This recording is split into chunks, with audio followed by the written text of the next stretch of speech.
ಎಲ್ರಿಗೂ ನಮಸ್ಕಾರ. Topper IAS daily current affairs ಅನಾಲಿಸಿಸ್ಗೆ ಸ್ವಾಗತ. ನಾವಿವತ್ತು ಪ್ರಿಲಿಮ್ಸ್ ಪಾಯಿಂಟ್ ಆಫ್ ವ್ಯೂಯಿಂದ ಇಂಪಾರ್ಟೆಂಟ್ ಆರ್ಟಿಕಲ್ಸ್ನ ಡಿಸ್ಕಸ್ ಮಾಡ್ತಾ ಇದ್ದೀವಿ. ಸೊ ಮೊದಲನೇ ಆರ್ಟಿಕಲ್ ಬಂದುಬಿಟ್ಟು India and central Asia relation. So Soviet Union breakup ಆದಮೇಲೆ ಕೆಲವೊಂದು ಇಂಡಿಪೆಂಡೆಂಟ್ ರಿಪಬ್ಲಿಕ್ಸು ಅಲ್ಲಿ ಫಾರ್ಮ್ ಆಗುತ್ತೆ, especially in central Asia. So India ಏನು ಮಾಡ್ತಿದೆ, ಈ ಒಂದು ಸೆಂಟ್ರಲ್ ಏಷ್ಯನ್ ಕಂಟ್ರೀಸ್ ಜೊತೆಗೆ ತನ್ನ ಟೈಸನ್ನು ಜಾಸ್ತಿ ಮಾಡ್ಕೊಳ್ತಿದೆ. Because it is strategically critical region ಅಂತಲೇ ಹೇಳ್ಬೋದು. ಸೊ ಹಾಗಾಗಿ ಈ ಒಂದು ಕಂಟ್ರೀಸ್ ಜೊತೆ ಒಂದು ಟ್ರೈಸ್ನ ಬೆಳೆಸ್ಕೊಳ್ಳೋದು ಇಂಡಿಯಾಗೆ ತುಂಬ ಇಂಪಾರ್ಟೆಂಟ್ ಆಗಿದೆ. ಸೊ ಇಂಡಿಯಾ ಏನು ಮಾಡ್ತಿದೆ, ಇಲ್ಲಿ ಫೈನಾನ್ಷಿಯಲ್ ಏಡನ್ನು ಪ್ರೊವೈಡ್ ಮಾಡ್ತಿದೆ ಈ ಒಂದು ರೀಜನ್ಗೆ. ಏನಕ್ಕೋಸ್ಕರ ಅಂದರೆ ಡಿಪ್ಲೊಮ್ಯಾಟಿಕ್ ರಿಲೇಷನ್ಸ್ನ ಎಸ್ಟಾಬ್ಲಿಷ್ ಮಾಡೋದಕ್ಕೋಸ್ಕರ ಇಲ್ಲಿ ಫೈನಾನ್ಷಿಯಲ್ ಏಡನ್ನು ಪ್ರೊವೈಡ್ ಮಾಡ್ತಿದೆ. ಈವನ್ ನ್ಯೂ ಡೆಲ್ಲಿ ಅಂದರೆ ಇಂಡಿಯಾ ಏನು ಮಾಡ್ತಿದೆ, ಈ ಒಂದು ಸ್ಟ್ರಾಟಜಿಕ್ ಪಾರ್ಟ್ನರ್ಶಿಪ್ ಅಗ್ರಿಮೆಂಟನ್ನು ಸೈನ್ ಮಾಡಿದೆ. ಯಾರ್ಯಾರ ಜೊತೆ ಅಂದರೆ ಕಜಾಕಿಸ್ತಾನ್, ತಜಾಕಿಸ್ತಾನ್, ಉಜ್ಬೇಕಿಸ್ತಾನ್ 3 ಕಂಟ್ರಿ ಜೊತೆಗೆ ಈ ಒಂದು ಸ್ಟ್ರಾಟಜಿಕ್ ಪಾರ್ಟ್ನರ್ಶಿಪ್ ಅಗ್ರಿಮೆಂಟನ್ನು ಸೈನ್ ಮಾಡಿದೆ.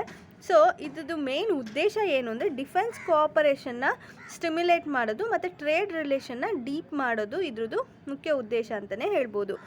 2012 ನ್ಯೂ ಡೆಲ್ಲಿ ಏನು ಮಾಡ್ತಿದೆ, ಸೆಂಟ್ರಲ್ ಏಷ್ಯಾನ ಕನೆಕ್ಟ್ ಮಾಡಬೇಕು ಅನ್ನೋ ಉದ್ದೇಶದಿಂದ ಒಂದು ಪಾಲಿಸಿನ ತೊಗೊಂಡು ಬರುತ್ತೆ. That is connect central Asia policy ಅಂತ. ಇದ್ರದ್ದು ಮೇನ್ ಏಮ್ ಏನಾಗಿರುತ್ತೆ ಅಂದರೆ ಇಂಡಿಯನ್ ಪೊಲಿಟಿಕಲ್, ಎಕನಾಮಿಕ್ ಮತ್ತು ಹಿಸ್ಟಾರಿಕಲ್ ಆ್ಯಂಡ್ ಕಲ್ಚರಲ್ ಕನೆಕ್ಷನ್ಸ್ನ ಈ ಒಂದು ರೀಜನ್ ಜೊತೆಗೆ ಎಸ್ಟಾಬ್ಲಿಷ್ ಮಾಡಬೇಕು ಅನ್ನೋದು ಈ ಒಂದು ಕನೆಕ್ಟ್ ಸೆಂಟ್ರಲ್ ಏಷ್ಯಾ ಪಾಲಿಸಿದು ಮೇನ್ ಇಂಟೆನ್ಷನ್ ಆಗಿರುತ್ತೆ.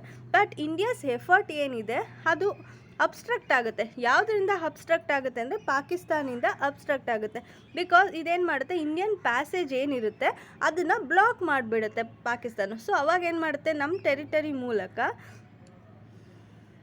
ಆ ಒಂದು ಟೆರಿಟರಿಯ ಮೂಲಕ ಚೀನಾ ಅಡ್ವಾಂಟೇಜನ್ನು ತಗೊಳ್ಳೋದಕ್ಕೆ ಸ್ಟಾರ್ಟ್ ಮಾಡುತ್ತೆ. ಸೊ ಅಂದರೆ ಬೆಲ್ಟ್ ಆ್ಯಂಡ್ ರೋಡ್ ಇನಿಷಿಯೇಟಿವ್ನ ಕಜಾಕಿಸ್ತಾನಿಗೆ ಸ್ಟಾರ್ಟ್ ಮಾಡಿಬಿಡುತ್ತೆ. ಸೊ ಇದರಿಂದ ಏನಾಗುತ್ತೆ, ಇಂಡಿಯನ್ದು ವೀವ್ ಏನಿತ್ತು ಆ ಒಂದು ಏಮು ಇಲ್ಲಿ ಬ್ಯಾಕ್ ಡ್ರಾಪನ್ನು ಪಡೆಯುತ್ತೆ. ಸೊ ಇದು ರಿಲೇಟೆಡಾಗಿ ಒಂದು MCQನ ನೋಡೋದಾದರೆ, ಸ್ಟ್ರಾಟಜಿಕ್ ಪಾರ್ಟ್ನರ್ಶಿಪ್ ಅಗ್ರಿಮೆಂಟನ್ನು ಯಾರ್ಯಾರು ಸೈನ್ ಮಾಡಿದ್ದಾರೆ ಅಂತ ಅಂದರೆ Kazakhstan, Tajikistan, Uzbekistan, Kyrgyzstan. So answer will be 1, 2, 3. So ಕಿರ್ಗಿಸ್ತಾನ ನಾವಿಲ್ಲಿ ನೋಡಿಲ್ಲ. ಸೊ ತಜಾಕಿಸ್ತಾನ್, ಕಜಾಕಿಸ್ತಾನ್, ಉಜ್ಬೇಕಿಸ್ತಾನು ಈ ಒಂದು ಅಗ್ರಿಮೆಂಟನ್ನು ಸೈನ್ ಮಾಡಿದ್ದಾರೆ. ಹೌದು, ನಮಗೆ ಸೆಂಟ್ರಲ್ ಏಷ್ಯಾಗೆ ಬೈಲ್ಯಾಟ್ರಲ್ ಟೈಸ್ನ ಎಸ್ಟಾಬ್ಲಿಷ್ ಮಾಡೋದು ತುಂಬ important. Because it is strategically very important ಅಂತ ನೋಡಿದ್ವಿ. ಇಂಡಿಯಾಗೆ ಏನಕ್ಕೋಸ್ಕರ ಈ ಒಂದು ಇದು ಇಂಪಾರ್ಟೆಂಟ್ ಆಗುತ್ತೆ, ಯಾವ ರೀಸನ್ಗೆ ಅಂತ ನೋಡೋಣ. ಸೊ ಇದೊಂದು ಪ್ಯಾಸೇಜ್ ವೇ ಅಂತಲೇ ಹೇಳ್ಬೋದು. ಇಂಡಿಯಾ ಮತ್ತು ಯುರೇಷಿಯಾ ಮಧ್ಯೆ ಇರುವಂಥ ಒಂದು ಪ್ಯಾಸೇಜ್ ವೇ. ಮತ್ತು ನ್ಯಾಚುರಲ್ ರಿಸೋರ್ಸಸ್ ಏನಿದೆ ಈ ಒಂದು ಸೆಂಟ್ರಲ್ ಏಷ್ಯಾದಲ್ಲಿ ಅದು ಇಂಡಿಯನ್ ಎಕನಾಮಿಕ್ ಗ್ರೋತಿಗೆ ತುಂಬ ಇಂಪಾರ್ಟೆಂಟ್ ಆಗುತ್ತೆ. ಎಸ್ಪೆಷಲಿ ಡೆವಲಪ್ಮೆಂಟಿಗಿರ್ಬೋದು, ಎಕ್ಸ್ಪೋರ್ಟ್ ಆಫ್ ಫಾರ್ಮರ್ಕ್ಯೂಟಿಕಲ್ ಪ್ರಾಡಕ್ಟ್ಸಿಗಿರ್ಬೋದು ಮತ್ತು ಅಗ್ರಿಕಲ್ಚರಲ್ ಪ್ರಾಡಕ್ಟ್ಸಿಗಿರ್ಬೋದು ಈ ಒಂದು ರೀಜನ್ನು ತುಂಬ ಇಂಪಾರ್ಟೆಂಟ್ ಆಗುತ್ತೆ. ಇಶ್ಯೂಸ್ ಏನಿದೆ ಸೆಂಟ್ರಲ್ ಏಷ್ಯಾ ಮತ್ತು ಇಂಡಿಯಾ ಮಧ್ಯೆ ಅಂದರೆ ಒಂದು ಡ್ರಮ್ಯಾಟಿಕ್ ಡೆವಲಪ್ಮೆಂಟ್ ಆಗಿದೆ, ಎಸ್ಪೆಷಲಿ ಅಫ್ಘಾನಿಸ್ತಾನಲ್ಲಿ. ಸೊ ಇದೇನು ಮಾಡಿದೆ, ಈ new geo strategic and geo economic ಕನ್ಸರ್ನ್ಸನ್ನು ಇಲ್ಲಿ ಕೆಟಲೈಸ್ ಮಾಡ್ತಿದೆ. ಈ ಅಫ್ಘಾನಿಸ್ತಾನ್ ಇಶ್ಯೂ ಇಲ್ಲೇನು ಜಿಯೋ ಸ್ಟ್ರಾಟಜಿಕ್ ಮತ್ತು ಜಿಯೋ ಎಕನಾಮಿಕ್ ಕನ್ಸರ್ನ್ಸ್ ಇತ್ತು ಅದನ್ನು ಇನ್ನೂ ಜಾಸ್ತಿ ಕೆಟಲೈಸ್ ಮಾಡ್ತಿದೆ, ಅಂದರೆ ಇನ್ನೂ ಜಾಸ್ತಿ ಮಾಡ್ತಿದೆ ಅಂತಲೇ ಹೇಳ್ಬೋದು. ಈ ಒಂದು ಎವಾಲ್ವಿಂಗ್ ಸಿಚುವೇಶನ್ ಏನು ಮಾಡ್ತಿದೆ, ಹೊಸ ಚಾಲೆಂಜಸ್ನ ತೊಗೊಂಡು ಬರ್ತಿದೆ. ಎಸ್ಪೆಷಲಿ ಇಂಡಿಯಾಸ್ ರೀಜ್ನಲ್ ಮತ್ತು ಬೈಲ್ಯಾಟ್ರಲ್ ಟೈಸಿಗೆ ಇದು ತುಂಬ ದೊಡ್ಡ ಚಾಲೆಂಜ್ ಆಗಿ ಹೊರಹೊಮ್ಮಿದೆ ಅಂತಲೇ ಹೇಳ್ಬೋದು. Especially with the central Asia and the Caucasus and promoting India to recalibrate its rules and engagement with the region. So ಇದು ಏನು ಮಾಡ್ತಿದೆ, ಇಂಡಿಯಾಗೆ ಪ್ರಾಂಪ್ಟ್ ಮಾಡಬೇಕು, ಅದು ಏನೇನು ರೂಲ್ಸ್ ಇದೆ, ಎಂಗೇಜ್ಮೆಂಟ್ ಇದೆ ಈ ರೀಜನ್ ಜೊತೆಗೆ ಅದನ್ನು ಮತ್ತೆ ಪ್ರಾಂಪ್ಟ್ ಮಾಡ್ಕೊಳ್ಳೋ ರೀತಿ ಮಾಡ್ತಿದೆ ಅಂತಲೇ ಹೇಳ್ಬೋದು. ಕನ್ಕ್ಲೂಷನ್ ಏನಂದರೆ, ಈಗ for example Central Asian countries ಇರ್ತಾವಲ್ವ, so have been keen have India as a partner as they sought diversify their strategic ties. So Central Asian country ಜೊತೆಗೆ ಒಂದು ರಿಲೇಷನ್ಶಿಪ್ನ ಮೇಂಟೈನ್ ಮಾಡೋದು ತುಂಬ ಇಂಪಾರ್ಟೆಂಟ್ ಆಗುತ್ತೆ. So they have admitted New Delhi into Ashgabat agreement. So ಅವ್ರೇನು ಮಾಡಿದ್ದಾರೆ, ಆಶಾಘಾಟ್ ಅಗ್ರಿಮೆಂಟಿಗೆ ಕೂಡ ಇಂಡಿಯಾನ ಎಂಟರ್ ಮಾಡ್ಕೊಂಡಿದ್ದಾರೆ. ಸೊ ಇದಕ್ಕೆ ಇಂಡಿಯಾಗೆ ಆಕ್ಸೆಸ್ ಸಿಗ್ತಿದೆ, ಅಂದರೆ ಕನೆಕ್ಟಿವಿಟಿ ನೆಟ್ವರ್ಕ್ಸಿಗೆ ಆಕ್ಸೆಸನ್ನು ಕೊಟ್ಟಿದ್ದಾರೆ, especially to facilitate trade and commercial interaction with both Central Asia and Eurasia. So Central Asia ಮತ್ತು ಯುರೇಷ್ಯಾ ಜೊತೆಗೆ ಒಂದು ಟ್ರೇಡ್ ಮತ್ತು ಕಮರ್ಷಿಯಲ್ ಇಂಟ್ರಾಕ್ಷನ್ನ ಇಟ್ಕೊಳ್ಳೋದಕ್ಕೆ ಇವರು ಈ ಆಶಾಘಾಟ್ ಅಗ್ರಿಮೆಂಟ್ ಮೂಲಕ ಅಲೋ ಮಾಡ್ತಿದ್ದಾರೆ ಅಂತಲೇ ಹೇಳ್ಬೋದು. ಮತ್ತು ನ್ಯಾಚುರಲ್ ರಿಸೋರ್ಸಸ್ ಆಫ್ ದ ರೀಜನಿಗೂ ಕೂಡ ಇಂಡಿಯಾಗೆ ಆಕ್ಸೆಸನ್ನು ಕೊಟ್ಟಿದ್ದಾರೆ ಥ್ರೂ ದ ಆಶಾಘಾಟ್ ಅಗ್ರಿಮೆಂಟ್. ಮತ್ತು rising anti Chinese sentiments within the region and security threats from the Taliban allow New Delhi and central Asia to reimagine their engagement. So ಅಂದರೆ ಈ ಆ್ಯಂಟಿ ಚೀನೀಸ್ ಸೆಂಟಿಮೆಂಟ್ಸು ಜಾಸ್ತಿ ಆಗ್ತಿದೆ, ಮತ್ತು ಅಫ್ಘಾನಿಸ್ತಾನ ಅಂದರೆ ತಾಲಿಬಾನಿಂದ ಸೆಕ್ಯೂರಿಟಿ ಥ್ರೆಟ್ಸು ಕೂಡ ಜಾಸ್ತಿ ಆಗ್ತಿದೆ. ಈ ಎರಡೂ ರೀಸನಿಂದ ಇಂಡಿಯಾ ಮತ್ತು ಸೆಂಟ್ರಲ್ ಏಷ್ಯಾ ಮಧ್ಯೆ ರಿಲೇಷನ್ಶಿಪ್ಪು ಮತ್ತೆ ಎಸ್ಟಾಬ್ಲಿಷ್ ಆಗೋದಕ್ಕೆ ಒಂದು ಒಳ್ಳೆ ವೇ ಸಿಕ್ಕಿದೆ ಅಂತಲೇ ಹೇಳ್ಬೋದು. ಇಟ್ಸ್ ಗುಡ್ ಆಪರ್ಚುನಿಟಿ ಅಂತಲೇ ಹೇಳ್ಬೋದು. India can not afford to lose any time in recalibrating its regional engagement. So ಅಂದರೆ ಈ ಒಂದು ಅವಕಾಶನ ಇಂಡಿಯಾ ಯಾವತ್ತೂ ಕಳ್ಕೊಳ್ಬಾರ್ದು. ಸೊ ಸೆಂಟ್ರಲ್ ಏಷ್ಯಾ ಜೊತೆಗೆ ಒಂದು ಗುಡ್ ರಿಲೇಷನ್ಶಿಪ್ಪನ್ನು ಮೇಂಟೈನ್ ಮಾಡಬೇಕು ಅನ್ನೋ ಒಂದು ಕನ್ಕ್ಲೂಷನನ್ನು ನಾವು ಇದರಿಂದ ಪಡ್ಕೊಳ್ಬೋದು. ಏನಿದು ಆಶಾಘಾಟ್ ಭಟ್ ಅಗ್ರಿಮೆಂಟ್? ಸೊ ನಾವು ಈಗ ತಾನೇ ಓದಿದ್ವಿ, ಆಶಾಘಾಟ್ ಭಟ್ ಅಗ್ರಿಮೆಂಟ್ ಪ್ರಕಾರ ಸೆಂಟ್ರಲ್ ಏಷ್ಯಾ ಮತ್ತು ಇಂಡಿಯಾ ಮಧ್ಯೆ ಒಂದು ಬೆಸ್ಟ್ ಟೈಸ್ ಎಸ್ಟಾಬ್ಲಿಷ್ ಆಗಿದೆ ಅಂತ. ಇದೊಂದು ಮಲ್ಟಿ ಮಾಡೆಲ್ ಟ್ರಾನ್ಸ್ಪೋರ್ಟ್ ಅಗ್ರಿಮೆಂಟ್ ಅಂತಲೇ ಹೇಳ್ಬೋದು. ಇದನ್ನು ಯಾರ್ಯಾರು ಸೈನ್ ಮಾಡಿದ್ದಾರೆ ಅಂದರೆ Kazakhstan, Uzbekistan, Turkmenistan, Iran, Pakistan, India, Oman ಇಷ್ಟು ಕಂಟ್ರೀಸು ಸೈನ್ ಮಾಡಿದ್ದಾರೆ. ಏನಕ್ಕೋಸ್ಕರ ಅಂದರೆ ಒಂದು ಇಂಟರ್ನ್ಯಾಷನಲ್ ಟ್ರಾನ್ಸ್ಪೋರ್ಟ್ ಆ್ಯಂಡ್ ಟ್ರಾನ್ಸಿಟ್ ಕಾರಿಡಾರ್ನ ಎಸ್ಟಾಬ್ಲಿಷ್ ಮಾಡಬೇಕು. ಏನಕ್ಕೋಸ್ಕರ? Transportation of goods between Central Asia, Persian Gulf ಮತ್ತು ಸೆಂಟ್ರಲ್ ಏಷ್ಯಾ ಮಧ್ಯೆ ಒಂದು ಗೂಡ್ಸನ್ನ ಟ್ರಾನ್ಸ್ಪೋರ್ಟ್ ಮಾಡೋದಕ್ಕೋಸ್ಕರ ಈ ಒಂದು ಅಗ್ರಿಮೆಂಟನ್ನು ಮಾಡ್ಕೊಂಡಿದ್ದಾರೆ. ಸೊ ಇದನ್ನು ಆಶಾಘಾಟ್ ಭಟ್ ಅಗ್ರಿಮೆಂಟ್ ಅಂತ ಕರಿತಿದ್ದೀವಿ. ಸೊ ಈ ಒಂದು ಅಗ್ರಿಮೆಂಟು ಇಂಟರ್ನ್ಯಾಷನಲ್ ಟ್ರಾನ್ಸ್ಪೋರ್ಟ್ ಮತ್ತು ಟ್ರಾನ್ಸಿಟ್ ಕಾರಿಡಾರ್ನ ಫೆಸಿಲಿಟೇಟ್ ಮಾಡುತ್ತೆ, especially transportation of goods between Central Asia and Persian Gulf. So ಇದ್ರದ್ದು ಏನು ಅಂದರೆ ಶಾರ್ಟೆಸ್ಟ್ ಟ್ರೇಡ್ ರೂಟನ್ನು ಡೆವಲಪ್ ಮಾಡಬೇಕು ಅನ್ನೋದು ಈ ಒಂದು ಅಗ್ರಿಮೆಂಟಿನ ಮುಖ್ಯ ಉದ್ದೇಶ ಆಗಿದೆ. ಸೊ ಸೆಂಟ್ರಲ್ ಏಷ್ಯನ್ ಕಂಟ್ರೀಸ್ ಮತ್ತು ಇರಾನಿಯನ್ ಆ್ಯಂಡ್ ಒಮಾನಿ ಪೋರ್ಟ್ಸ್ ಮಧ್ಯೆ ಒಂದು ಶಾರ್ಟೆಸ್ಟ್ ಟ್ರೇಡ್ ರೂಟನ್ನು ಎಸ್ಟಾಬ್ಲಿಷ್ ಮಾಡೋದು ಇದ್ರದ್ದು ಮೇನ್ ಉದ್ದೇಶ ಆಗಿರುತ್ತೆ. ಸೊ ಈ ಒಂದು ಅಗ್ರಿಮೆಂಟು ಟ್ರಾನ್ಸಿಟ್ ಕಾರಿಡಾರ್ನ ಪ್ರೊವೈಡ್ ಮಾಡುತ್ತೆ, ಎಲ್ಲಿ across Central Asia and Middle East through the continuous land mass between Kazakhstan, Uzbekistan, Turkmenistan and Iran. Before reaching the Persian Gulf and into Oman, India has been admitted Ashgabat agreement for the establishment of international transport and transit corridor.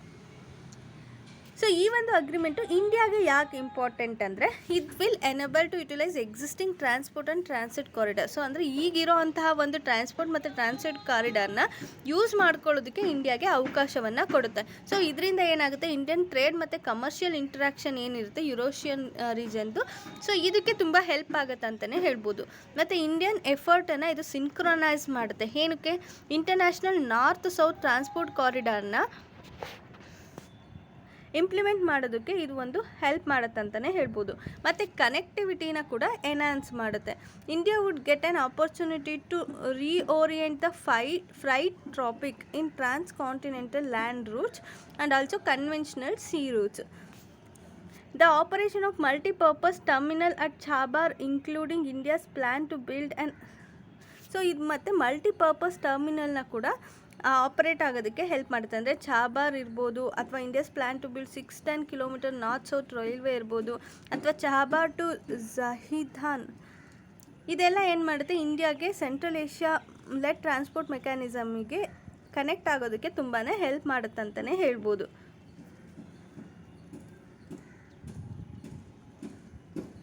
So ಇದರ related ಆಗಿ ಒಂದು MCQ ನೋಡೋದಾದರೆ, Ashgabat agreement ಏನಕ್ಕೋಸ್ಕರ use ಮಾಡ್ತಿದ್ದಾರೆ ಅಂದರೆ international transport ಮತ್ತು transit ಕಾರಿಡಾರ್ನ facilitate ಮಾಡೋದಕ್ಕೋಸ್ಕರ, ಎಸ್ಪೆಷಲಿ ಟ್ರಾನ್ಸ್ಪೋರ್ಟೇಷನ್ ಆಫ್ ಗೂಡ್ಸ್ ಮತ್ತು between Central Asia and Persian Gulf. ಇದು ಯಾವ್ಯಾವ ಕಂಟ್ರೀಸ್ ಸೈನ್ ಮಾಡಿದೆ ಅಂದರೆ Kazakhstan, Uzbekistan, Turkmenistan, Iran, Pakistan, India and Oman. So ಇದಕ್ಕೆ ಆನ್ಸರ್ ಬಂದ್ಬಿಟ್ಟು ಎಲ್ಲ ಕಂಟ್ರೀಸೂ ಇದಕ್ಕೆ ಸೈನ್ ಮಾಡಿದ್ದಾರೆ. So international north south transport corridor ಏನಿದು? International north south transport corridor ಇದೊಂದು multimodal trade transport network. ಇದು ರೈಲು, ರೋಡು ಮತ್ತು ವಾಟರ್ ಟ್ರಾನ್ಸ್ಪೋರ್ಟನ್ನು ಇನ್ಕ್ಲೂಡ್ ಮಾಡಿದೆ. ಎಲ್ಲಿಂದ ಅಂದರೆ ಮುಂಬೈಯಿಂದ ಬಂದರ್ ಹಬ್ಬಸ್ ಇರಾನ್, ಅದು ಮತ್ತು ಮಾಸ್ಕೋ, ರಷ್ಯಾ, ಇರಾನ್ ಮತ್ತು ಇಂಡಿಯಾ ಮಧ್ಯೆ ಇರೋವಂಥ ಒಂದು ರೂಟ್ ಅಂತಲೇ ಹೇಳ್ಬೋದು. ಫಸ್ಟ್ ಈ ಕಡೆ ಬಂದರೆ ವೆಸ್ಟರ್ನ್ ಸೈಡಲ್ಲಿ ಇರಾನಿಂದ ಮುಂಬೈ ಇನ್ ಇಂಡಿಯಾ, ಆ್ಯಂಡ್ ಇಲ್ಲಿಂದ ಬಂದುಬಿಟ್ಟು Bandar Abbas Moscow in Russia. So ಈ 3 ಪ್ಲೇಸಸನ್ನು ಕನೆಕ್ಟ್ ಮಾಡ್ತಿದೆ. ಸೊ ಇದರಲ್ಲಿ ರೋಡು ಇದೆ, ರೈಲು ಇದೆ, ಮತ್ತು ವಾಟರ್ ಟ್ರಾನ್ಸ್ಪೋರ್ಟು ಇದೆ. ಸೊ ಇದೊಂದು international north south transport corridor ಅಂತಲೇ ಹೇಳ್ಬೋದು. ಸೊ ಇದು ರಿಲೇಟೆಡ್ ಆಗಿ MCQ ನೋಡೋದಾದರೆ ಈ ಒಂದು ಪ್ರಾಜೆಕ್ಟಲ್ಲಿ ಯಾವ್ಯಾರು ಇನ್ಕ್ಲೂಡ್ ಆಗಿದ್ದಾರೆ ಅಂತ ಕೇಳಿದ್ದಾರೆ. So India, Russia, Iran, Nepal. So Nepal ಇಲ್ಲ, India, Russia, Iran. Answer will be 1, 2, 3. The problems of social media weaponising the internet. Oxford university ಏನು ಮಾಡ್ತಿದೆ, ಒಂದು ರಿಸರ್ಚನ್ನು ಮಾಡ್ತಿದೆ. ಯಾವುದ್ರ ಮೇಲೆ?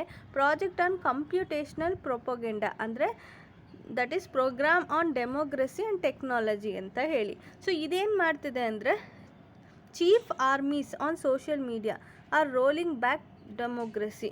ಅಂದರೆ ಈ ಒಂದು ಚೀಫ್ ಆರ್ಮೀಸ್ ಏನಿರ್ತಾರೆ ಸೋಷಿಯಲ್ ಮೀಡಿಯಾದಲ್ಲಿ, ಅವರೇ ಕೂಡ ಈ ಒಂದು ಡೆಮೋಕ್ರಸಿಗೆ ಮತ್ತೆ ವಾಪಸ್ ಕರ್ಕೊಂಡು ಬರೋದಕ್ಕೆ ಸಾಧ್ಯ ಅಂತ ಹೇಳ್ತಿದೆ. So ad part of is ಏನಂದರೆ it manipulates our biology. So ಈ ಒಂದು as human beings we have lot of more common than the realize, because same platforms are using algorithmic manipulation in order to change what we think and how we feel. So ಈ ಒಂದು social medias ಎಷ್ಟು impact ಮಾಡುತ್ತಂದರೆ biology ಅಲ್ಲ, ಇದು biology ಥರ act ಆಗ್ತಿದೆ. ಈಗ for example ನಾವು ಹೇಗೆ ಥಿಂಕ್ ಮಾಡಬೇಕು, ನಾವು ಯಾವ ರೀತಿ ಚೇಂಜ್ ಆಗಬೇಕು, ನಮ್ಮ ಫೀಲಿಂಗ್ಸ್ನ ಯಾವ ರೀತಿ ಚೇಂಜ್ ಮಾಡ್ಕೊಳ್ಬೇಕು ಅನ್ನೋದನ್ನು ಇವರು ಆಲ್ಗರಿದಮ್ ಮ್ಯಾನಿಪುಲೇಷನ್ನ ಯೂಸ್ ಮಾಡ್ಕೊಳ್ಳೋದ್ರ ಮೂಲಕ ಚೇಂಜ್ ಮಾಡ್ತಿದ್ದಾರೆ ಅಂತಲೇ ಹೇಳ್ಬೋದು ಈ ಒಂದು ಸೋಷಿಯಲ್ ಮೀಡಿಯಾದವರು. ಸೊ ಈ ಒಂದು ಬಯಾಲಜಿಸ್ಟ್ ಪ್ರಕಾರ ಏನಂತ ಹೇಳ್ಬೋದು ಅಂದರೆ ಈ ಒಂದು ಬಿಹೇವಿಯರ್ ಏನಿದೆ ಅವರು ಗ್ರೇಟೆಸ್ಟ್ ಕ್ರೈಸಿಸ್ ಅಂತಲೇ ಹೇಳ್ಬೋದು. ಪ್ಯಾಲಿಯೋಲಿಥಿಕ್ ಎಮೋಷನ್ಸು, ಮಿಡೀವಲ್ ಇನ್ಸ್ಟಿಟ್ಯೂಷನು ಮತ್ತು ಗಾಡ್ ಲೈಕ್ ಟೆಕ್ನಾಲಜಿ. ಸೊ ಇದೆಲ್ಲನೂ ಕೂಡ ಇದರಿಂದನೇ ಬಂದಿರೋ ಅಂಥದ್ದು. ಈ ಒಂದು god like technology is god like because social media has been some behaviour modification system. ಈ ಸೋಷಿಯಲ್ ಮೀಡಿಯಾದಲ್ಲಿ ಬಿಹೇವಿಯರ್ ಮಾಡಿಫಿಕೇಷನ್ ಸಿಸ್ಟಮ್ ಇದೆ. ಸೊ ಹಾಗಾಗಿ lack of accountability and potential to make significant amounts of money is a business model that take our data, uses it, manipulate us. The counter argument by social media companies is that they say they have given opportunity and platform for everyone. So ಒಂದು argument ಏನಿದೆ, counter argument ಏನಿದೆ social ಮೀಡಿಯಾದು ಅಂದರೆ ಯಾವುದೇ ಒಂದು company ಆದ್ರೂ ಕೂಡ ಒಂದು ಆಪರ್ಚುನಿಟಿನ ಕೊಡುತ್ತೆ.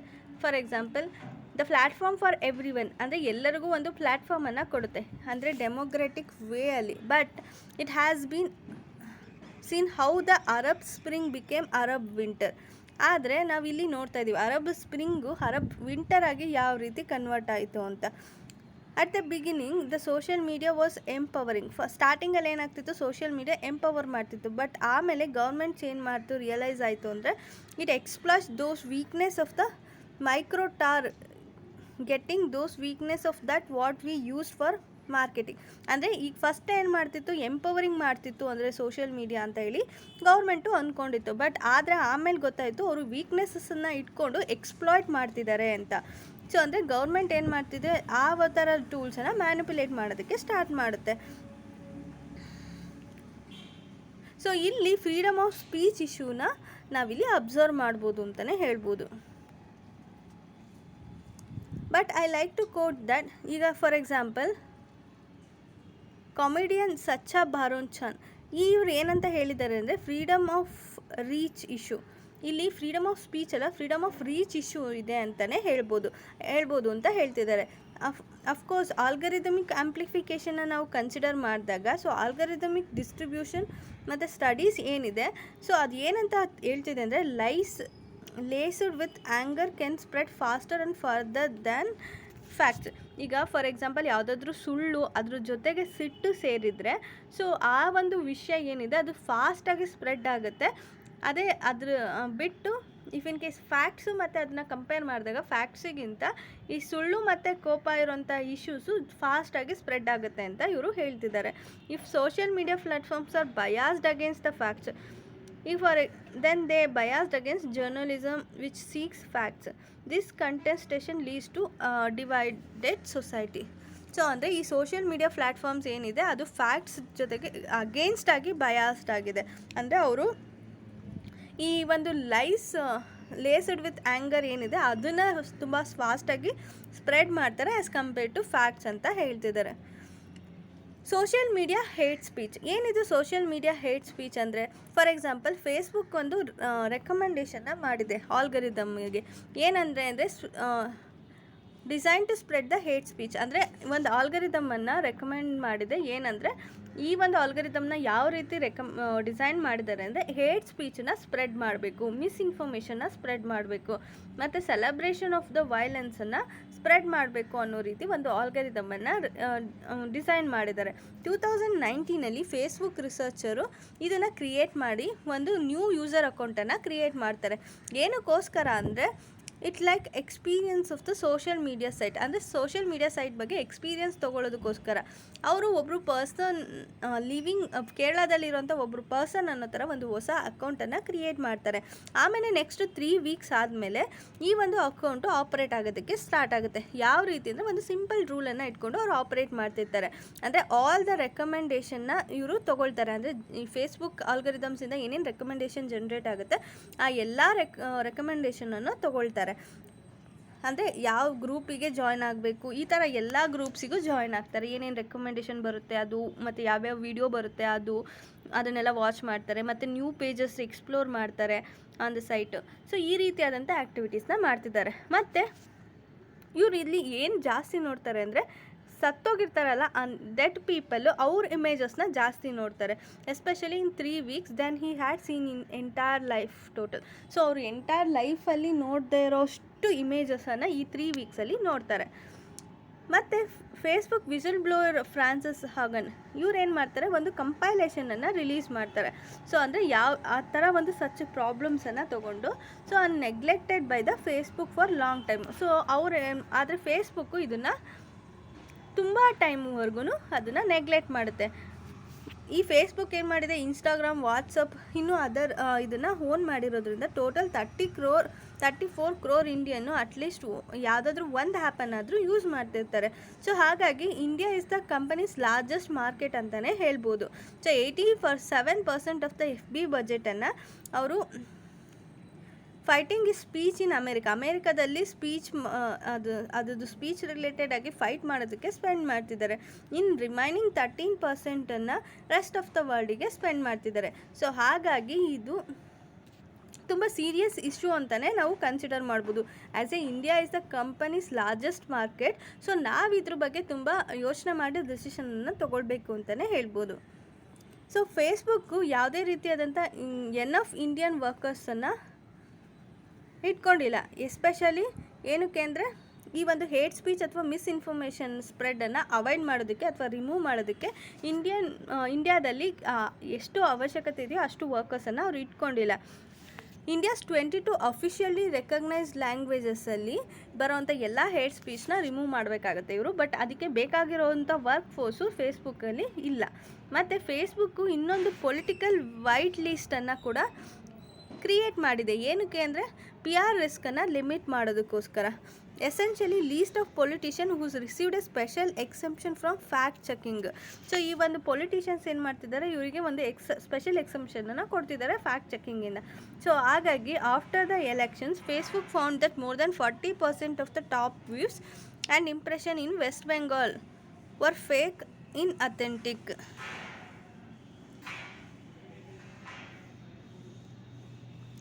Empathy towards LGBT. So national medical commission ಏನಂತ ಹೇಳ್ತಿದೆ ಅಂದರೆ ಇದೊಂದು ಸ್ಟ್ಯಾಚ್ಯುಯೇಟ್ರಿ ಬಾಡಿ ಆಯಿತಾ. ಇದನ್ನು ಏನು ಮಾಡ್ತಿದೆ ಅಂದರೆ ಒಂದು regulating the medical education in India. So medical education ಏನಿದೆ ಅದನ್ನು ರೆಗ್ಯುಲೇಟ್ ಮಾಡೋದು ಈ ನ್ಯಾಷನಲ್ ಮೆಡಿಕಲ್ ಕಮಿಷನ್ದು ಕೆಲಸ ಆಗಿದೆ. ಇದು ಒಂದು ಅಡ್ವೈಸರಿನ ರಿಲೀಸ್ ಮಾಡಿದೆ. ಸೊ ಏನಂತ ಹೇಳ್ತಿದೆ ಅಂದರೆ ಈ ಕಾಂಪಿಟೆನ್ಸಿ ಬೇಸ್ಡ್ ಮೆಡಿಕಲ್ ಎಜುಕೇಷನನ್ನು ತೊಗೊಂಡು ಬರಬೇಕು. ಎಸ್ಪೆಷಲಿ ಸೆನ್ಸಿಟಿವ್ ಇದು LGBT ಕಮ್ಯುನಿಟಿ ಬಗ್ಗೆ ಇದು ತುಂಬ ಸೆನ್ಸಿಟಿವ್ ಆಗಿರಬೇಕು ಅಂತ ಹೇಳ್ತಿದೆ.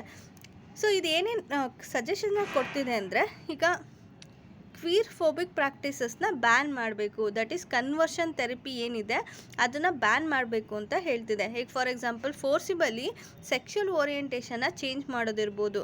ಈಗ ಫಾರ್ ಎಕ್ಸಾಂಪಲ್ ಫಿಸಿಕಲ್ ಇರ್ಬೋದು, ಸೈಕಲಾಜಿಕಲ್ ಟಾರ್ಚರ್ ಆಗುತ್ತೆ. ಇದು ಫಿಸಿಕಲ್ ಅಥವಾ ಸೈಕಲಾಜಿಕಲ್ ಟಾರ್ಚರ್ ಆಗುತ್ತೆ. ಸೊ ಇದನ್ನು ಅವಾಯ್ಡ್ ಮಾಡೋದಕ್ಕೋಸ್ಕರ ಈ ಒಂದು ಕನ್ವರ್ಷನ್ ಥೆರಪಿನ ಅವಾಯ್ಡ್ ಮಾಡಬೇಕು ಅಂತ ಹೇಳ್ತಿದ್ದಾರೆ. ಸೆಕೆಂಡ್ ಒನ್ ಏನು, ಮೆಡಿಕಲ್ ಅಕಾಡೆಮಿಕ್ ಬುಕ್ಸಲ್ಲಿ ಈ ಟ್ರಾನ್ಸ್ಜೆಂಡರ್ ಡಿಸಾರ್ಡರ್ ಬಗ್ಗೆ ಮೆನ್ಷನ್ ಮಾಡಿದ್ದಾರೆ.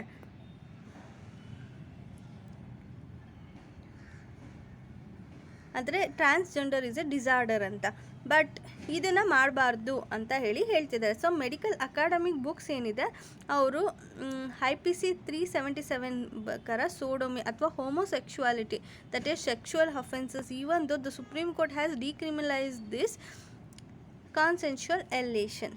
ಸೊ ಅಂದರೆ ಈ ಒಂದು ಹೋಮೋಸೆಕ್ಷುವಾಲಿಟಿ ಬಗ್ಗೆನೂ ಕೂಡ ಮೆನ್ಷನ್ ಮಾಡಿದ್ದಾರೆ. ಸೊ ಈ ಇಶ್ಯೂಗಳನ್ನ ಮೆಡಿಕಲ್ ಅಕಾಡೆಮಿಕ್ ಬುಕ್ಸಲ್ಲಿ ಅವಾಯ್ಡ್ ಮಾಡಬೇಕು ಅಂತ ಇವರು ಹೇಳ್ತಿದ್ದಾರೆ. Consider the following statement about National Medical Commission. So it is a non-statutory body which is responsible for regulating medical education in India. So ಇಲ್ಲಿ first one tappu because it is statutory body. So second one is right. Answer will be 2 only. Next ಬಂದರೆ ಪ್ರಧಾನ ಮಂತ್ರಿ ಆತ್ಮನಿರ್ಭರ್ ಸ್ವಸ್ಥ ಭಾರತ್ ಯೋಜನಾ. So ಏನಕ್ಕೋಸ್ಕರ ಈ ಒಂದು ಸ್ಕೀಮನ್ನು ತೊಗೊಂಡು ಬಂದಿದ್ದಾರೆ ಅಂದರೆ health care ಇನ್ಫ್ರಾಸ್ಟ್ರಕ್ಚರ್ನ strengthen ಮಾಡಬೇಕು, ಎಲ್ಲಿ ರೂರಲ್ ಮತ್ತು ಅರ್ಬನ್ ಏರಿಯಾಸಲ್ಲಿ, ಮತ್ತು ಕ್ರಿಟಿಕಲ್ ಕೇರ್ ಸರ್ವಿಸಸ್ನ ಎಲ್ಲ ಡಿಸ್ಟ್ರಿಕ್ಕಲ್ಲೂ ಅವೈಲಬಲ್ ಇರೋ ರೀತಿ ಮಾಡಬೇಕು. ಎಸ್ಪೆಷಲಿ 5 ಲ್ಯಾಕ್ಗಿಂತ ಜಾಸ್ತಿ ಪಾಪ್ಯುಲೇಷನ್ ಎಲ್ಲಿರುತ್ತೆ ಆ ಎಲ್ಲ ಡಿಸ್ಟ್ರಿಕ್ಕಲ್ಲೂ ಕೂಡ ಈ ಒಂದು ಕ್ರಿಟಿಕಲ್ ಕೇರ್ ಸರ್ವಿಸಸ್ನ ಎನೇಬಲ್ ಮಾಡಬೇಕು. ಮತ್ತು ಇಂಟಿಗ್ರೇಟೆಡ್ ಪಬ್ಲಿಕ್ ಹೆಲ್ತ್ ಲ್ಯಾಬೊರೇಟರೀಸನ್ನು ಕೂಡ ಎಲ್ಲ ಡಿಸ್ಟ್ರಿಕ್ಸಲ್ಲಿ ಕೂಡ ಸೆಟಪ್ ಮಾಡಬೇಕು ಅನ್ನೋದು ಈ ಒಂದು ಪ್ರಧಾನ ಮಂತ್ರಿ ಆತ್ಮನಿರ್ಭರ್ ಭಾರತ್ ಯೋಜನೆಯ ಮುಖ್ಯ ಉದ್ದೇಶ ಅಂತಲೇ ಹೇಳ್ಬೋದು. ಸೊ ಇದ್ರ ರಿಲೇಟೆಡ್ ಆಗಿ MCQ ನೋಡೋದಾದರೆ ಇದ್ರದ್ದು ಏನು ಅಂತ ಕೇಳಿದ್ದಾರೆ. So strengthening of health care infrastructure of urban areas only ಅಲ್ಲ, ಇದು ರೂರಲ್ ಮತ್ತು ಅರ್ಬನ್ ಏರಿಯಾ ಎರಡೂ ಕಡೆ ಕಾನ್ಸಂಟ್ರೇಟ್ ಮಾಡುತ್ತೆ. ಕ್ರಿಟಿಕಲ್ ಕೇರ್ ಸರ್ವಿಸಸ್ನ ಡಿಸ್ಟ್ರಿಕ್ಸಲ್ಲಿ ಮಾತ್ರ, ಹೌದು correct. Setting up of integrated public health laboratories in all the districts of the country, correct. So answer will be 2 and 3. Next example for over decentralisation. ಏನಿದು over decentralisation ಅಂದರೆ ಈಗ for example local bodies, especially over decentralisation is not useful in 2012 because Delhi Sheila Dikshit government ಏನು ಮಾಡಿತ್ತು ಅಂದರೆ trifurcated municipal corporation of Delhi into 3 parts, that is east, north and south, and further decentralisation better delivery of the service. ಅಂದರೆ ಇಲ್ಲಿ ಏನು ಮಾಡುತ್ತೆ ಅಂದರೆ first local ಬಾಡೀಸನ್ನು ಮತ್ತೆ ಇವರು ಡಿಸೆಂಟ್ರಲೈಸೇಷನ್ ಮಾಡಿದರು.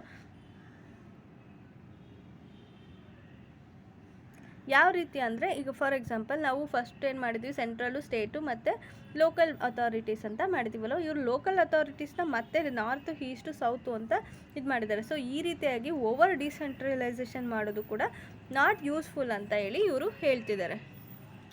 But this has not happen because South Delhi posh area ಅಂದರೆ good collection of property taxes and user fees, but South Delhi municipal corporation can pay the salaries on time, provide good services for water sanitation etcetera. But North and East Delhi, so ಇಲ್ಲಿ ಏನಂದರೆ property tax ಜಾಸ್ತಿ ಬರುತ್ತೆ South ಡೆಲ್ಲಿನಲ್ಲಿ ಮತ್ತು user fees. ಅದೇ North and East Delhi ಅಂತ ತೊಗೊಂಡಾಗ ಇದು ರಿಲೇಟಿವ್ಲಿ ಪೂರ್ ಮತ್ತು ಮಿಡಲ್ ಕ್ಲಾಸ್ ಏರಿಯಾ ಅಂತಲೇ ಹೇಳ್ಬೋದು. ಇಲ್ಲಿ ಲೆಸ್ ಟ್ಯಾಕ್ಸ್ ಕಲೆಕ್ಷನ್ ಆಗುತ್ತೆ, ಈವನ್ ಮುನ್ಸಿಪಲ್ ಬಜೆಟ್ಟು ಕೂಡ ತುಂಬ ಕಡಿಮೆ ಇರುತ್ತೆ. ಸೊ ಹಾಗಾಗಿ ಇಲ್ಲಿ ಟೈಮ್ಲಿ ಪೇಮೆಂಟ್ ಮಾಡೋದಕ್ಕೆ ಆಗಲ್ಲ ಸ್ಯಾಲ್ರಿನ, ಮತ್ತು ಮುನ್ಸಿಪಲ್ ವರ್ಕರ್ಸಿಗೆ ಅವರು ತುಂಬ ಸ್ಟ್ರೈಕ್ ಮಾಡ್ತಿರ್ತಾರೆ. ಸೊ ಇದರಿಂದ ಏನಾಗುತ್ತೆ, ಕ್ಲೀನ್ಲಿನೆಸ್ ಮತ್ತು ಆ್ಯಂಟಿ ಮಲೇರಿಯಾ ಡ್ರೈವು ಜಾಸ್ತಿ ಆಗಿದೆ. ಸೊ ಹಾಗಾಗಿ ಡೆಂಗ್ಯೂ ಕೇಸಸ್ಸು ಕೂಡ ಇಲ್ಲಿ ನಾವು ಅಬ್ಸರ್ವ್ ಮಾಡ್ತಿದ್ದೀವಿ. ಅದೇ ಮರ್ಜರ್ ಅಥವಾ ಅಮಲ್ಗಮೇಷನ್ ಅಂದರೆ reduce average fixed cost in the office.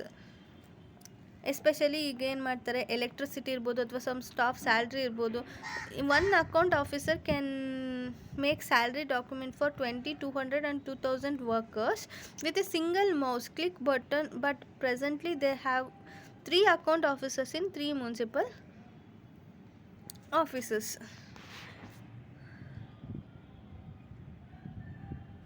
So ಅಂದರೆ ಈಗ ಫಾರ್ ಎಕ್ಸಾಂಪಲ್ಲು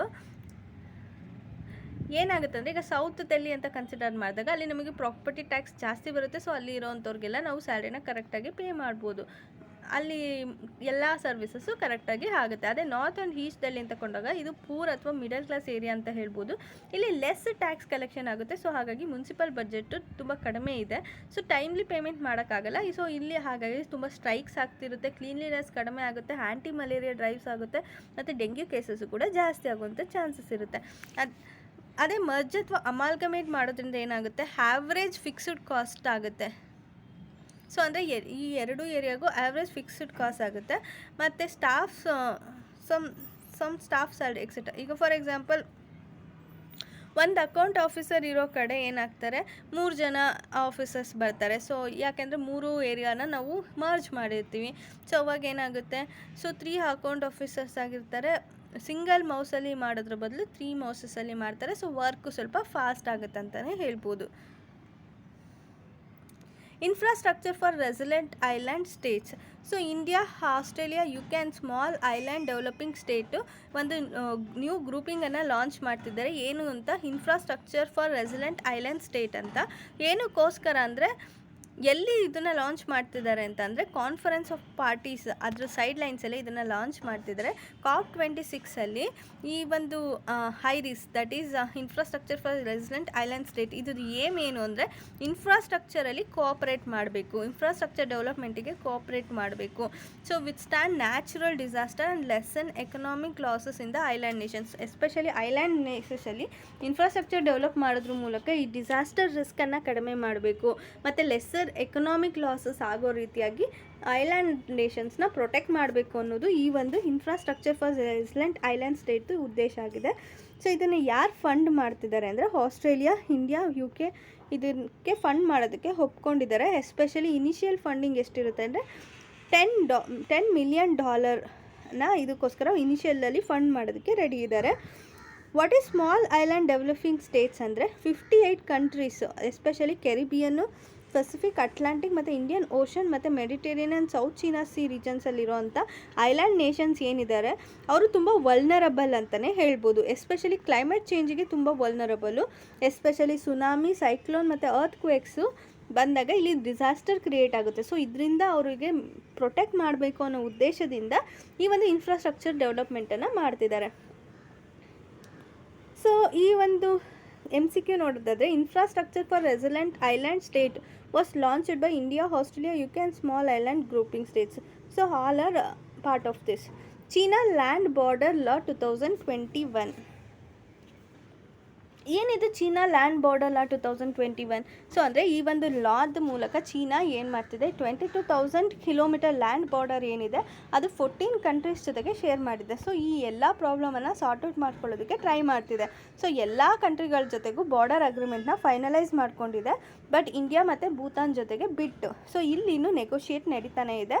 ಸೊ ಈ 2 ಕಂಟ್ರಿ ಬಿಟ್ಟು ಬೇರೆ ಎಲ್ಲ ಕಂಟ್ರಿ ಜೊತೆಗೂ ಕೂಡ ಈ ಒಂದು ಡಿಸ್ಪ್ಯೂಟು ನೆಗೋಷಿಯೇಟ್ ಆಗೋಗಿದೆ. ಬಟ್ ಈ ಒಂದು ಚೀನಾ ಲ್ಯಾಂಡ್ ಬಾರ್ಡರ್ ಲಾ 2021 ಏನಿದೆ, ಚೀನಾ ಬೇರೆ ಎಲ್ಲ ಬಾರ್ಡರ್ ಜೊತೆಗೂ ಕ್ಲೋಸ್ ಆಗಿದೆ. If a war or other harm ಕಮ್ಮಿ. ಸೊ ಹಾಗಾಗಿ ಚೀನೀಸ್ ಗೌರ್ಮೆಂಟ್ ಏನು ಮಾಡ್ತಿದೆ, ಎಕನಾಮಿಕ್ ಸಪೋರ್ಟನ್ನು ಕೊಡ್ತಾ ಇದೆ. Required to support economic and social development in border area. Consider the following statement about China Land Border Law 2021. So 22,000 kilometre border ಇದೆ, ಹೌದು. 14 country ಜೊತೆಗೆ ಶೇರ್ ಮಾಡಿದೆ, ಹೌದು.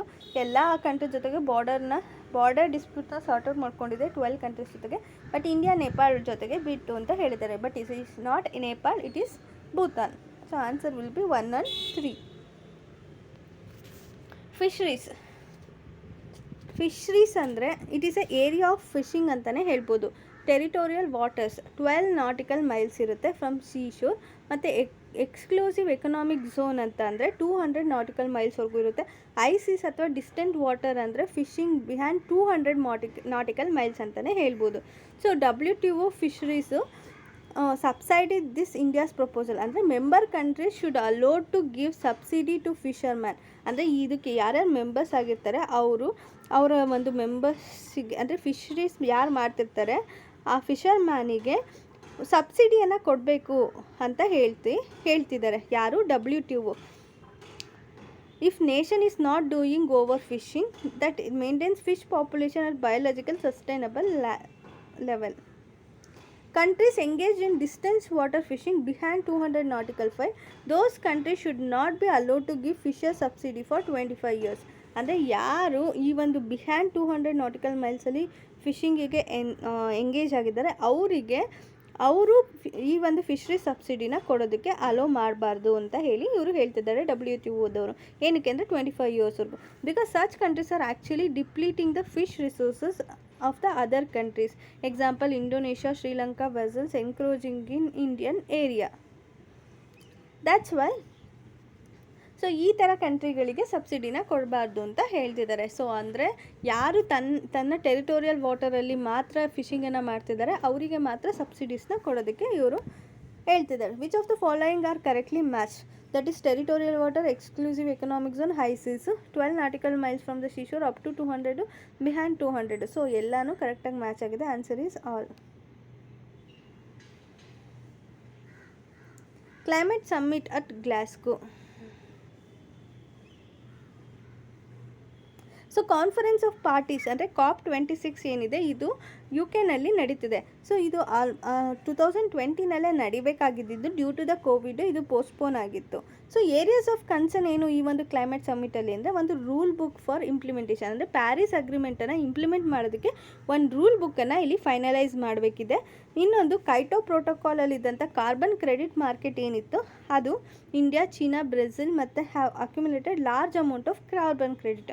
ಇಂಡಿಯಾ, ಚೀನಾ ಮತ್ತು ಬ್ರೆಜಿಲಿಗೆ large amount of carbon credits ಇದೆ. ಅಂದರೆ ಕೈಟೋ protocol carbon ಮಾರ್ಕೆಟಲ್ಲಿ ಸಂಪಾದನೆ ಮಾಡಿರೋದು. ಬಟ್ ಇದನ್ನು ಅವರು ಪ್ಯಾರಿಸ್ ಡೀಲ್ ಆದಮೇಲೂ ಯೂಸ್ ಮಾಡ್ಬೋದಾ ಅನ್ನೋ ಒಂದು ಕ್ವಶನ್ ಇದೆ. ಸೊ ಅದ್ರ ಬಗ್ಗೆ ಇಲ್ಲಿ ಅದ್ರ ಬಗ್ಗೆ ಇಲ್ಲಿ ಡಿಸ್ಕಷನ್ ನಡಿಬೇಕಾಗಿದೆ. ಮತ್ತು ಫಸ್ಟ್ ವರ್ಡ್ ಏನಿದೆ ಇದನ್ನು ಅಪೋಸ್ ಮಾಡ್ತಿದೆ. Want to reset the calculation, ಅಂದರೆ ಕ್ಯಾಲ್ಕುಲೇಷನ್ನ ರೀಸೆಟ್ ಮಾಡಬೇಕಂತ ಹೇಳ್ತಿದೆ. ಬಟ್ ಇಂಡಿಯಾ, ಚೀನಾ, ಬ್ರೆಜಿಲ್ ಏನು ಮಾಡ್ತಿದೆ, ನಾವು ಆಲ್ರೆಡಿ ತುಂಬ ಈ ಒಂದು ಕ್ರೆಡಿಟನ್ನು ಅಕ್ಯುಮುಲೇಟ್ ಮಾಡ್ಕೊಂಡಿದ್ದೀವಿ. ಸೊ ಅದನ್ನು ಏನು ಮಾಡಬೇಕು ಅಂತ ಹೇಳಿ ಕ್ವಶನ್ ಮಾಡ್ತಾ ಇದೆ. ಸೊ ನೆಕ್ಸ್ಟು ಥರ್ಡ್ ಕನ್ಸರ್ನ್ ಏನಂದರೆ ನೆಟ್ ಝೀರೋ ಟಾರ್ಗೆಟ್. 2050 ಮತ್ತು 60ಗೆ ನೆಟ್ ಝೀರೋ ಟಾರ್ಗೆಟನ್ನು ಹಾಕ್ಕೊಂಡಿದ್ದಾರೆ. But this is not the objective of Paris deal. ಇದು ಪ್ಯಾರಿಸ್ ಡೀಲ್ ಅಗ್ರಿಮೆಂಟ್ ಅಲ್ಲ. ಬಟ್ ಚೀನಾ ಮತ್ತು ಸೌದಿ ಈ ಒಂದು ಏಮನ್ನು ಇಟ್ಕೊಂಡಿದ್ದಾರೆ, ನೆಟ್ ಝೀರೋ ಕಾರ್ಬನ್ ಎಮಿಷನನ್ನು 2060 ವರ್ಷದಲ್ಲಿ ಅಚೀವ್ ಮಾಡಬೇಕಂತ. ಬಟ್ ಜರ್ಮನಿ ಟಾರ್ಗೆಟ್ ಏನಿದೆ 2045 ಇದೆ. But India still doesn't have any net zero commitment. ಇಂಡಿಯಾದಲ್ಲಿ ಈ ಥರ ಯಾವ ಕಮಿಟ್ಮೆಂಟು ಇಲ್ಲ. ಸೊ ಹಾಗಾಗಿ ಇದು ಕೂಡ ಒಂದು ಇಶ್ಯೂ ಆಗಿದೆ ಅಂತಲೇ ಹೇಳ್ಬೋದು. 24 Nations like minded developing countries ಏನಿದೆ, ಮತ್ತು ಇವ್ರು ಏನು ಮಾಡ್ತಿದ್ದಾರೆ ಅಂದರೆ ಈ ಎಫರ್ಟ್ಸನ್ನು, ಅಂದರೆ ನೆಟ್ ಝೀರೋ ಟಾರ್ಗೆಟನ್ನು ಅಚೀವ್ ಮಾಡೋಕ್ಕೆ ಹಾಕಬೇಕಾಗಿರೋಂಥ ಎಫರ್ಟ್ಸನ್ನು